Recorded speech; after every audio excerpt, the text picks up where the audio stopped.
Good evening, everybody. Hi. Thank you, folks. Man, this has been a long night. I think most of y'all know me, so I don't think I should have to worry about introducing myself.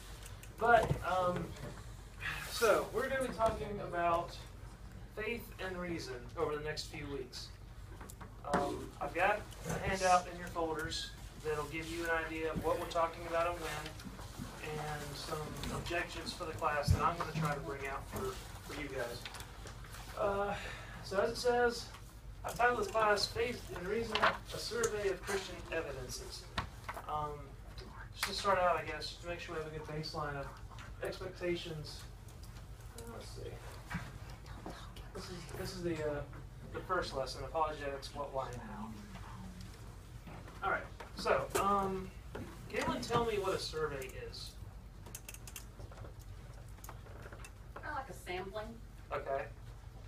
So, for example, if there's a survey that's handed out to people to fill out, when they fill out those answers and bring them back in, they're going to look at what people said. But that doesn't mean that everybody believes the way that people answered on the survey. That's just a sampling of people they picked out to answer these questions. In a similar way, we're not going to be going too in-depth over the next few weeks. We just can't. We just can't possibly spend all the time I'd like to on all these subjects. So this is meant to be an introductory level class on some topics in apologetics. And hopefully I will pique the interest of some folks in here.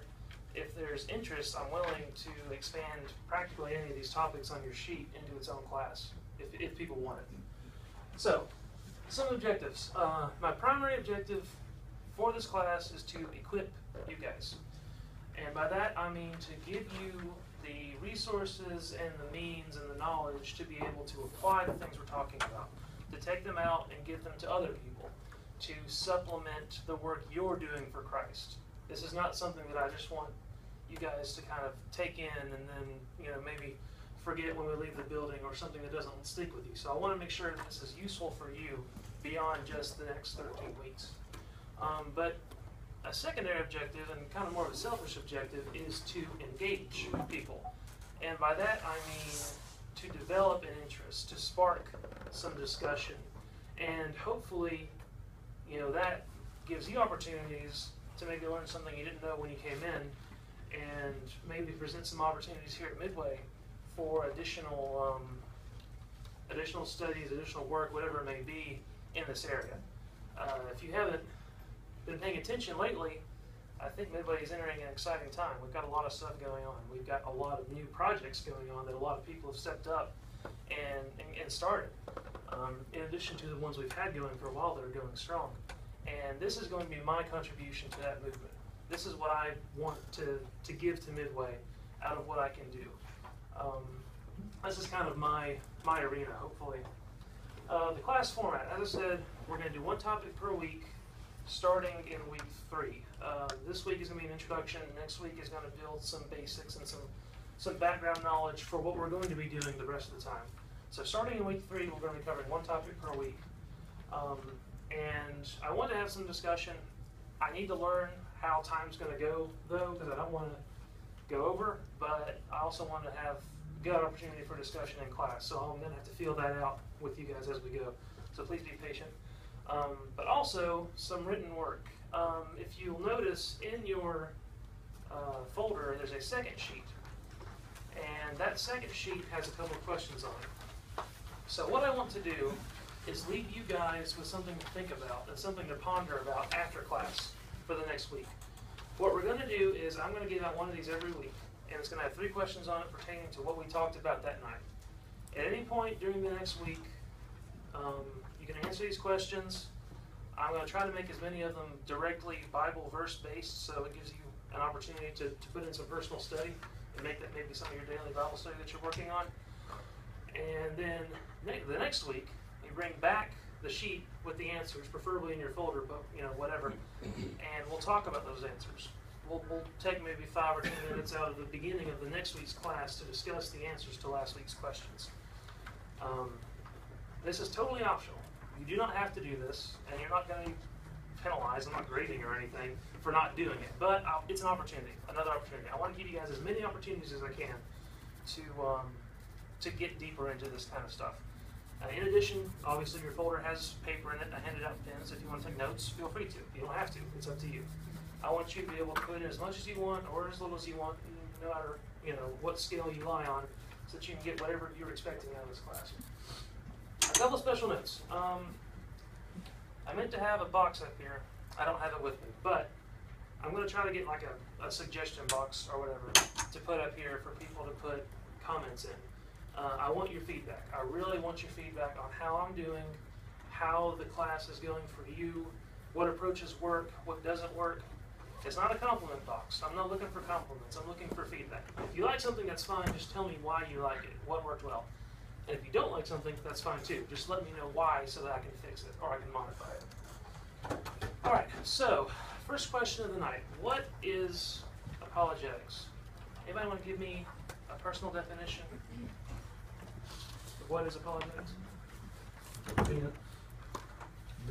Defense, okay, it's a defense. All right. Anyone else? The reasons why we believe it. Okay, so it's using reasons along with Christianity. And reasons are used to defend Christianity. All right? Anything else? Anybody else have any other things to add? All right, so let's turn to 1 Peter chapter 3. Someone read verse 15 for us, please.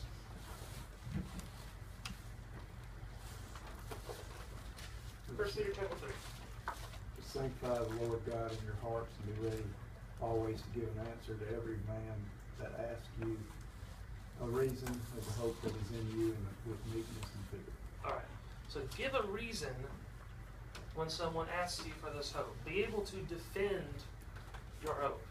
Now, the word used in this verse is the Greek word apologia. This is it right here. Alpha, pi, omega, lambda, omega, gamma, iota, alpha. Apologia. So you see up here, that's the English version of apologia. Now, if you look in your concordance, what Strong's and a couple other folks say is apologia means a verbal defense, especially in the context of a court of law. If you are a lawyer and you get up to make a defense for your defendant, the person that you're defending in the court, you are making an apologia. You are providing a defense and you're providing the supporting reasons and evidence for why your defense is valid. A few other definitions are a well-reasoned reply, like Jeff said, and a reasoned argument that presents evidence. So this is the framework we're working with. This is the image that I want to convey to you, is that when someone is doing apologetics, they are presenting a defense. They are using evidence and reason to form an argument to defend Christianity. Here's a formal definition that I've kind of spliced together from a few sources. It says, apologetics is that branch of Christianity that deals with answering any and all critics who oppose or question the truth of Christianity and showing the irrationality of any alternatives. So there's two sides of this coin. We're defending Christianity, and we're also showing why it doesn't make sense to not be a Christian. Apologetics deals with questions. The existence and the nature of God. A very hotly debated topic in the world today. The identity of Jesus Christ. Again, if you ever watch the History Channel, you know that there are folks who question who Christ was and is. Obviously, the relationship between faith and science, another hotly debated issue. And the historical reliability of Christianity. This comes into the reliability of the Gospels. How can we trust the New Testament documents, the ones that actually are in the Bible and which ones aren't, and why? Archaeology defends claims made in the Bible, places described, people that are mentioned. But it also deals with people. It deals with atheists and agnostics, those who don't believe in God or are looking for reasons to possibly believe or not believe. It also deals with wavering believers. Apologetics can strengthen someone's faith. And also deals with children. If you have kids who are going through public school, they're going to be running into some of the topics that we're going to be talking about. And so I want to be able to provide you that are parents in here with kids going through school with the tools to be able to talk to your kids at home when they're going through this stuff. Because we only get 45 minutes a week in here. If this were a class at Freed-Hardeman, we would have 15 weeks, 3 hours a week, 45 hours. No, we ain't getting that. Probably a quarter of that time, and I'm going to try to condense as much as I can. But I want to help you guys beyond this room. All right, so I mentioned a minute ago some different sides of the coin of apologetics. Generally, apologetics is defined in one or two approaches. There's the offensive side of apologetics, the positive side. And what that refers to is presenting a positive case for Christianity. This is why Christianity is right. This is why Christianity is true. This is why you should believe in Christ. Some examples include proving the existence of God. That's a positive case that you want to present. The historical reliability of the Gospels. You want to show someone why we can trust the Gospel of Mark, why we can trust the book of Acts. On the flip side, you have defensive apologetics or negative apologetics. And negative does not mean in this context like, sad or angry or bad or anything. What it means is basically questions involving not, questions involving things that don't or aren't. For example, the problem of evil. People say that God cannot exist because of evil. So you're answering that cannot. Basically, the whole point of defensive apologetics or negative apologetics is to counter objections. So whereas in offensive apologetics, we present our reasons, in defensive apologetics, we defend our religion. You see the balance there? And in one style, you're thrusting, and the other style, you're parrying. Also, alleged Bible contradictions, which we can't really get into in this class because of the nature of the question, but I would like to touch on at some point, is answering these questions. Someone says the Bible can't be true because there's this alleged contradiction. So answering that objection is part of defensive apologetics. We're defending the Bible. We're defending the Word of God. And of course, there are different approaches. Now, these are some big words up there, and it's not really that big of a deal, but I do want to at least give you kind of a framework of how to look at different approaches. The first one is called the classical approach. And the reason it's called classical is because most folks believe that more famous thinkers in older times, if you've ever heard of Augustine, for example, they use this type of approach is what they think, based on the writings that we have left over from that time period. But the whole point of a classical approach is I'm going to try to prove the existence of a God. It's reasonable to believe in a God as opposed to believing in no gods. So what you're trying to do is you're trying to prove theism, the belief in deity, first. Once you get someone's groundwork laid that they can accept, okay, there must be something higher than just this physical world, there must be some sort of God, then you start attacking, which religion describes that God. Why is Christianity the valid religion to worship this God and to enter into a relationship with God? So there's a two-step process you can see. First of all, you want to lay the groundwork to believe in God. Then you start getting specific and dealing in why does Christianity describe God. Second approach is called evidential. And we're probably pretty familiar with this one. This is probably how I would describe Apologetics Press, how they do things. So basically what you're doing is you're taking evidence in the world and you're presenting that as a case for why God exists, or to answer any of these questions we mentioned earlier. So historical evidence, archaeological evidence, scientific evidence. If you're dealing with these specific subject matters that aren't directly related to the scripture or to talking about, Christianity specifically, but you're talking about all these other things outside in the world that you hear about in academia or on TV. If you're dealing with those subjects, you're in evidential apologetics because you're dealing with evidence for God from the natural world or from history or whatever the subject is. A third branch would be cumulative case, and what that means is the closest to the lawyer idea. So what a cumulative case apologetic would be is if you took a few different arguments and you strung them together in a way to present your case for Christianity. It's not like the other two where you just attack certain arguments or certain objections. In cumulative case, you're presenting why you believe in God. You're presenting all these reasons together and combined they make your case for Christianity. And then finally, one that we don't really deal with is called presuppositional. It's more along the lines of some denominational approaches. I believe Lutherans and Calvinists kind of lean this way. Basically, what they say is that if someone doesn't believe in God, you can't convince them anything unless they believe in God. So what presuppositional does is it tries to establish Christianity first, and prove Christianity through personal experience, through the Holy Spirit. You hear those things in the denominational world of these kinds of experiences, and they try to use that as proof for God, and then they worry about answering these objections in light of already believing in God. And of course, that might make it easier in some cases, but is that quite scriptural? I don't really. Yes? Sorry. But couldn't you use that last approach with someone who is denominational who already has that foundation? That's true. For That's a good doctrinal point. differences? That is a good point. If in a case where you're not dealing with an atheist, someone who does believe in God, then you can do presuppositional, because they already believe in God. So you don't have to worry about dealing with some of those objections you would normally see from an atheist, because you can presuppose that God exists. So that's a good point. That is a good point.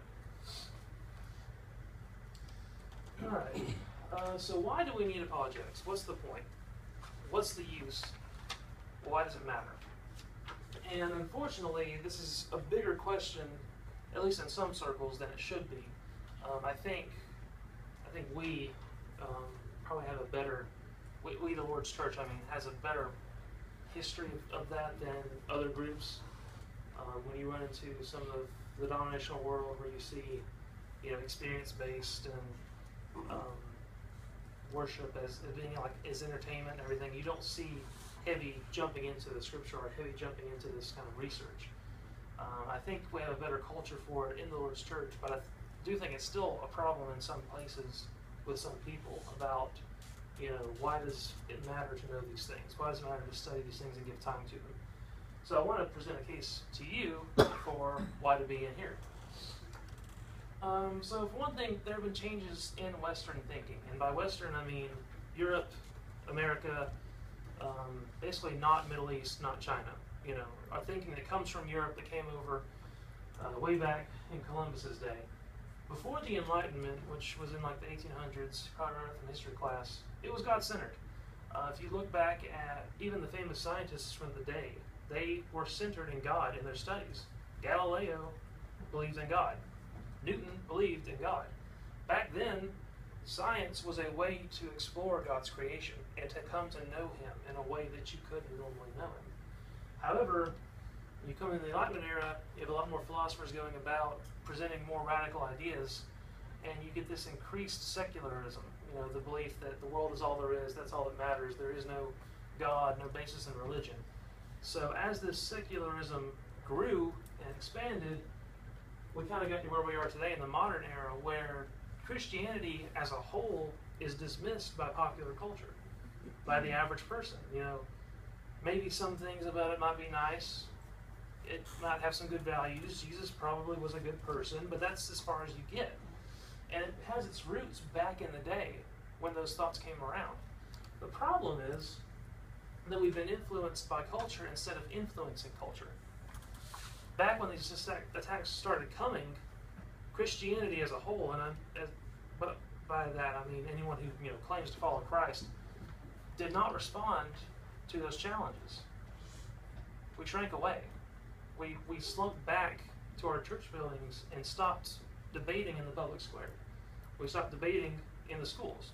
Now, I don't want to paint with a broad brush. I'm not saying everyone is like that, but on the whole, that's what happened, and that's how we got here today. So pop culture today, you've got the internet, obviously. The internet can be used for good or bad, but there's a lot of atheistic think tank activity on the internet that spreads these ideas around. TV, you guys know that. History Channel, National Geographic. When was the last time you saw something actually true presented about Christ or God? All they're interested in are conspiracy theories, or strange gospels that were written 400 years after Christ died. That's all they're interested in, because that's what generates views and ratings. Movies, remember the Da Vinci Code stink several years ago? It's in our movies, and also, of course, in books. popular fiction books and also nonfiction. I mean, you've got the atheistic authors that have bestsellers. So this is part of our culture, and this is the culture that we live in. You could probably add education onto that as well. That's true. Yeah, because at some point, we as a society stopped regarding atheism as a religion, and we allowed atheism to take over science.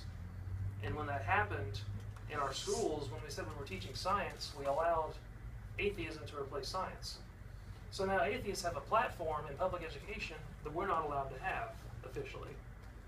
So they have an advantage over us because they get our kids 8 hours a day. How much do we have after that? And, you know, of course, it extends into that, extends into, you know, on the news. If they need an expert, who are they going to call? And it just kind of goes from there. So it's part of our culture. It's part of the culture we live in. Whether we're, you know, wanting to take part in it or not, that's the reality we face. So I want to address a couple of common objections that I know of to apologetics. And, of course, this may not apply to you too much because you're here tonight. But at least it can help you talk to other people, maybe other members of the church who are resistant to studying this kind of stuff, and give them a reason for why it does matter, why we do want to be looking at this. So the first one is you can't convert people with arguments. Now, at its heart, that's true. I mean, you're not going to argue someone into the kingdom on that alone. But that's not the point. That's not what we're trying to do. I'm not trying to convert somebody to Christianity just by telling them that we didn't evolve from basic life forms. You know, there's more to it than that. Apologetics is not evangelism by itself. It's an aid. What it does, however, is it removes intellectual barriers that people have. And those are imposed by our society, like we just talked about. And people are raised up believing these things, oftentimes not knowing the other side of the story. So what we have to do is break these barriers down and show people what the truth is. We have to address that. We have to actually deconstruct people intellectually before we can build them up a lot of times. So this is, you know, one of the uses for apologetics. An example is Antony Flew. Anybody familiar with that name? Larry, could you tell us? Well, back, 30 years ago or so, he was the foremost atheist in the world. And he challenged Christians to debate him. And Tom Warren, Freed Hardeman, just happened to be in the audience. He took him up on it, and that led to the Antony Flew debate, which is available and exposed him totally. Right. And you know, the interesting thing about his story is, how did it end? Well, he became a believer. He became a believer. Not necessarily a member of the church. I don't know his actual story, but he changed. Eventually, his debates changed his mind. So some people can be influenced and converted with the help of apologetics. For so many years, he dedicated his life to studying and attacking Christianity until he finally realized, I'm on the wrong side of the argument. These don't hold up. It doesn't make sense. So he changed. Okay, another objection. You just have to believe. Who has heard something along these lines before? Anybody? Okay, thank you. Someone's honest. And it's also called, I forget how to pronounce it, either fideism or fideism. But the idea is that faith cannot have reasons for it. It has to be blind. If it's not blind, it's not faith. And you'll run into that with some people, I think, that hold to this stubborn idea that if I have to have a reason for why I believe in God, then my faith is not valid. And there's a couple of problems with that. I mean, for one thing, blind faith is not a biblical faith. That's not, if you read the Bible, that's not the image of faith we're given. The image of faith we're given, I meant to look up the Greek word and give it to you. I forgot to put it on the notes this week. But the idea of faith in the Bible is that you've been convinced of something. And how are you convinced? By evidence, by, you know, looking at your options. Someone turn to John chapter 10 and read 37 and 38 for me, please. John 10, 37 and 38.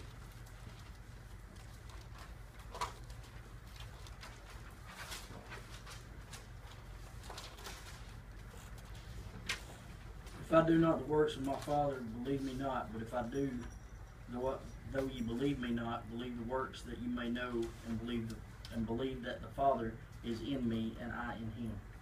All right. So what is Jesus saying then? Put it in your own words. What's he telling the crowd?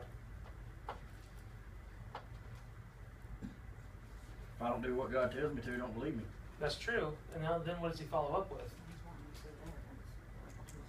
Yeah, he says, if you're not going to believe in me, believe the works. What is he saying? He's saying, here's the evidence for who I am and who I claim to be. Jesus is presenting evidence for his deity. And he says, if I don't give you evidence, don't believe in me. But if I do, look at it. Examine it. Look at Matthew 22:37. Somebody read that, please. Jesus said to him, you shall love the Lord your God with all your heart, with all your soul, and with all your mind. All right, what's the last word in that sentence? Mind. Love your God with your mind. It's not just about your heart. It's not just about your soul. Your mind plays a part in it. And I think for a long time we've neglected that. Once again, as a whole, not necessarily everybody, but as a whole, we've neglected to train the mind. So why are we viewed the way we are today in culture? Part of it's our fault, because we haven't been training ourselves intellectually to deal with these things. All right, last thing. Apologetics isn't in the Bible. We don't have to, but let's go ahead and look at it. Matthew 11:2-6. Somebody read that, please.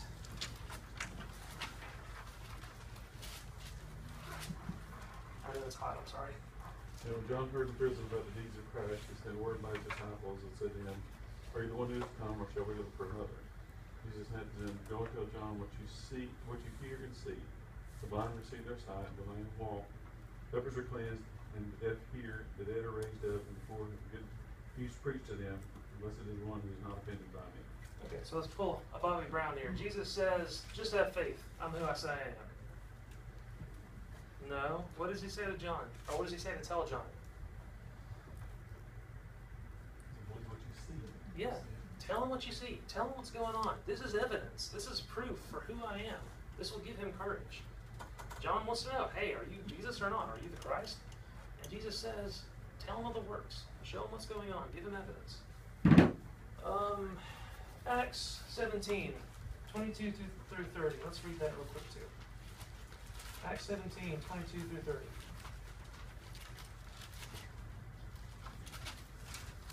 You're going to see this one again, by the way, so pay attention. Then Paul stood in the midst of the Areopagus and said, men of Athens, I perceive that in all things you are very religious. For as I was passing through and considering the objects of your worship, I even found an altar with this inscription, to the unknown God. Therefore, the one whom you worship without knowing, him I proclaim to you.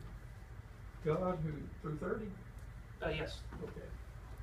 God who made the world and everything in it, since he is Lord of heaven and earth, does not dwell in temples made with hands, nor is he worshipped with men's hands as though he needed anything, since he gives to all life, breath, and all things.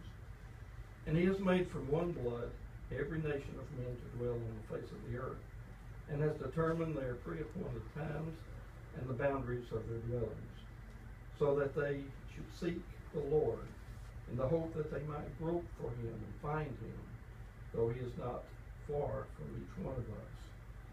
For in him we live and move and have our being, as also some of your own poets have said, for we are also his offspring. Therefore, since we are the offspring of God, we ought not to think that the divine nature is like gold or silver or stone, something shaped by art and man's devising. Truly, these times of ignorance God overlooked, but now commands all men everywhere to repent. All right. So the men of Athens wanted to know what Paul's talking about. Does Paul go to the scripture to defend God? No, he doesn't. He doesn't in this instance, at least not at this point. He uses the world around them. He says, God, who made this world, that man may what? Seek him out, to look for him, because of the evidence around them. He's using the Bible. Jesus used it. The apostles used it. And like the old saying goes, if it's good enough for them, it'll be good enough for us. But it was a common part of evangelism. It wasn't all evangelism, but it was a tool. It was how the apostles thought in some instances. It's how they worked and how they reasoned. All right. And also, apologetics is culturally relevant. I mean, it deals with questions that we face. These days, we live in what some would call a post-Christian world. And what that means is that the world itself has come out of its time period of embracing Christianity as part of society. It's moved on. It's post-Christian. Secular skepticism is seen as a virtue. If someone is skeptical and doesn't believe in spiritual things, that's seen as a good thing, a positive thing. To not believe in those things because other people claim them. Militant atheism or evangelistic atheism, can't talk about it. Evangelistic atheism is on the rise. Atheists are no longer happy to just say, okay, those religious nutcases will have their own services on Sunday and I won't believe it. They're actually trying to actively convert people to atheism. We've got to fight back against that. There's a poor view of Christians and Jesus in general, and part of that is a self-inflicted wound on our part. We've shot ourselves in the foot on more than one occasion. But that's what we're dealing with now. We are not viewed very well for several different reasons. But as all people, we shape our culture. We have the ability to change the perception of Christians. We have the ability to show people that we're not what they think we are, and in fact we're much better or beyond what they expect. And that lies in us and in you. Our world asks tough questions, and they're legitimate questions. They're meaningful questions. There's nothing wrong with asking these questions. What does it say in the Bible? Test the spirits. God wants people who have tested what he said and come to see that it is true. But we're supposed to answer these objections. It's our job as Christians. If we're not going to do it, who will? But not only that, we challenge people. We need to be challenging ourselves. We need to be challenging each other as members of the church. But we also challenge people's beliefs. We need to give them reasons to believe what we're saying. And we're supposed to challenge them and see what they think and let them test and see if what they believe is true. So, what's our end goal? As Christians, what is your purpose in life? Get to heaven. Get to heaven. And not only that, but take people with you. This is part of that. Apologetics strengthens believers. It may be different for certain people, but in general it does. The ability to know why you believe something. Not that you believe it, but to know why you believe it. It gives you confidence, it gives you strength, and it gives you courage to talk to people. You're not afraid in the back of your mind that you won't be able to defend something because you've done the research, you've studied, you've learned, you know what you're talking about. We have an advantage over atheists in these areas. Have you ever watched any of these apologetics debates? Have you seen the atheists debate, how they approach it? They're clueless. They don't put any time into it. They don't care about it. And they look like morons when they get up there and try to speak. That's good for us. That's like you're playing a junior varsity team, and you know you are. So you can stop them. We don't have to be afraid of this.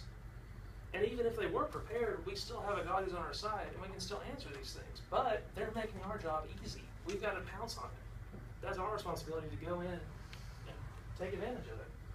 It reinforces your faith, and it'll reinforce your kids' faith. Again, going back to dealing with school and going through all this, atheistic points of view are presented as truth. And we've got to be able to answer that. And if we can, that gives us more confidence. That reinforces the faith we already have instead of draining it when we're around all these secular viewpoints and all these atheistic arguments. And the question is, can a Christian be smart? Anybody? Yes? Can a Christian be intelligent? Yes, why not? There's no reason you can't be. And I would say you guys are. Sometimes we're not perceived as that, though. But when a non-believer meets a smart Christian, they remember it because of our perceived weaknesses, because of how culture views us. So when you prove someone wrong just by your attitude or just by your approach, that's going to stick with them. They're going to remember that because you are proving a stereotype wrong. That lasts with people. And, personally, it has benefits. It makes you a well-rounded person. It makes you a thoughtful person because of the way you're approaching things. And again, it gives confidence. And finally, apologetics helps win souls. I've already talked about this a lot, but just to beat on this point, some people just don't know. And you'll be surprised how many people just don't know any better because their religion is based on what they read on the internet, it's based on what they see on TV, and it's based on what they've seen in their denominational friends. And that's all they know of Christianity. Some people really just need to be informed. Our side is not going to be presented publicly. We have to do it ourselves. We have to do it personally.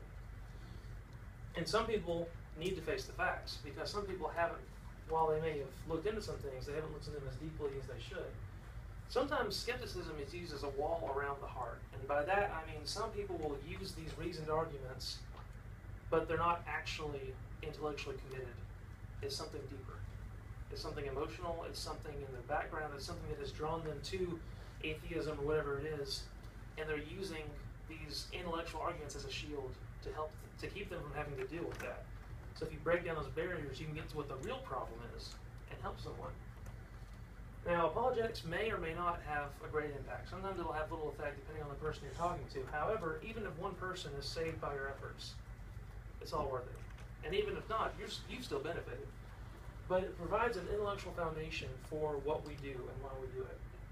So how do you do apologetics? What's the how? Effective apologetics silences objectors. It answers these questions and it shuts down the arguments. It lends credibility to you as you're speaking to someone, and it leaves people thinking. Someone can walk away from the conversation and ponder on what you said because they didn't know how to answer it or they hadn't heard it before. But what's required? Obviously, you need to be in a relationship with God to be doing evangelism, but also a good example. Because people, if they see a bad example in your life, it doesn't matter what you tell them. It's going to bounce off. It's not going to stick with them because they see the poor example you are. So you have to supplement your intellect with a good heart. And of course, a willingness to study, to learn, and to listen. A willingness to put in the effort to do these things, to learn these things. Apologetics requires interaction because it's evangelism. So you got to deal with people. 1 Peter 3:5 applies to everybody. And we're fighting for souls. Now, of course, God gives the increase, and God will see where things go, but that doesn't relieve us of any responsibility. This book right here, Tactics by Gregory Koukl, I don't know how to pronounce his last name, it's a really good book. I would recommend looking at it. But he talks about putting a stone in someone's shoe. And what he means by that is give them enough in your conversation that something is digging at them as they walk away. And it sticks with them. And it's gnawing at them and they think about it. Because that is an opening for them to learn more. And for you to talk to them more. Because they might want to know more about it. But it requires respect. And what's the end part of 1 Peter 3:15? Do it with respect. Do it with love. Whatever the translation would say, you've got to do it in the right way. It requires patience, obviously, and it requires listening, being quick to hear. It also requires tactics. Like I mentioned, this book, I recommend it. You need to know your audience. You need to know what their objections are. There's no need to be arguing about the reliability of the Gospels if someone doesn't even believe in God yet. You know, you need to know where they are and what their objections are so that you can more effectively talk to them. You're not going to throw out a certain argument to every single person and it be received the same way. You need to ask questions of people. That's a very effective way to have conversations. And a big part of this book I'm talking about is he says ask questions. Ask what they believe and ask why they believe it. Because a lot of times if they do some introspection, they'll be wondering, why do I believe that? Listen closely to what people say before you answer, because sometimes you'll see openings. Sometimes you'll see holes that you can identify and mention to them. And make sure to speak clearly, unlike me tonight. Because if you're going to articulate something, you need to make sure that you're doing it correctly. And people are looking for mistakes that we make like that to seize on, because then they'll try to change the subject and attack whatever you said wrong. But also be prepared. You know, I gave you some notes and stuff. Being prepared helps to know what you're going to talk about before you get into a conversation. And also, don't make it too hard on yourself. Like I mentioned a minute ago, if someone's specific issue is not relevant to what you're talking about, don't spend the time trying to sit on that fact when you could be talking to them about something they actually need to hear. I guess here's an example. It's not a great example, but I think it kind of gets across the idea that I'm talking about. If someone believes in the Big Bang, okay, what you can do is, if that's not something you're comfortable with approaching it or something that they're not budging on, skip to something that's not relying on that, something else that'll help prove God's existence, and you can address that later when they believe Genesis. If someone has a problem with the Gospel of John, some people think that the Gospel of John is not reliable, use Matthew, Mark, and Luke, and then build your case later on. Find what works for the person you're talking to, And saying I don't know is alright. It's not the end of the world. You say, I don't know, let me look at that, I'll get back with you. It's okay. That doesn't mean you failed. It just means you need more time to talk to them. Alright, so it also requires some knowledge. And here are some few areas that I could think of as suggestions of how you could look into your personal approach if you want to do apologetics. Different styles, different fields of study. Philosophy, and we'll talk about that more next week. Morality, there are moral arguments for the existence of God, for example. Biology, obviously, with evolution. Physics, obviously, with the universe. History, with, all that goes on in the Bible, historical facts. Archaeology that helps prove a lot of what's claimed in the Bible. So there are a bunch of different approaches. Apologetics isn't one static thing. There are different fields that you can go into and look at. So find what best applies to you, that you have a good affinity for, and look into it, study it, work on it. Alright, so with the remaining 5 seconds I have left, I got 3 questions for you next week, and I just want to talk about them real quick. First question, 1 Peter 3:15 that we read tonight is not the only verse in the Bible that uses the word apologia.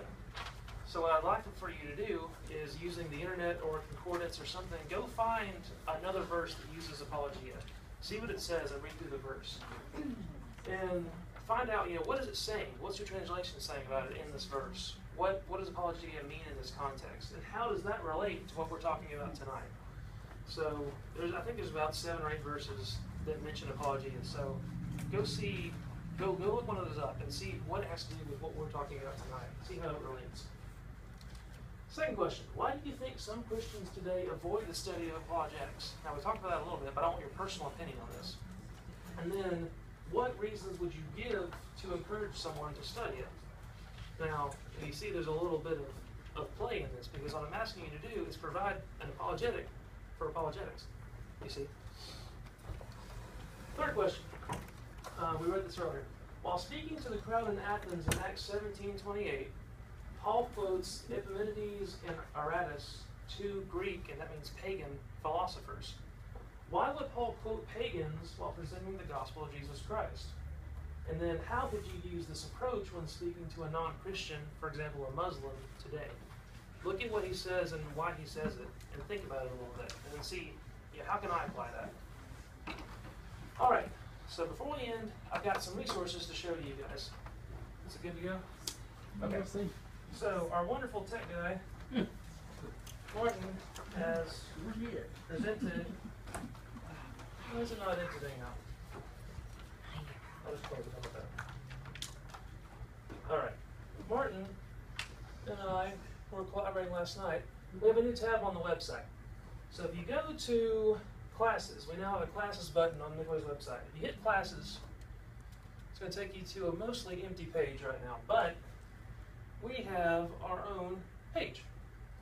Now, if you hit Survey of Apologetics over my shoulder right there, our class, you'll be presented with a class page.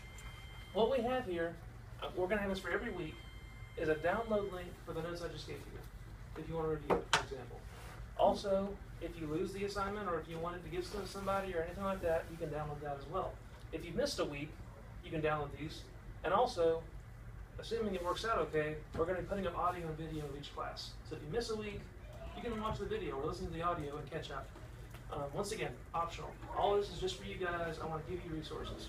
So, any feedback, let me know. I appreciate your attention. Thank you guys for coming tonight. Hopefully, we'll see you next week.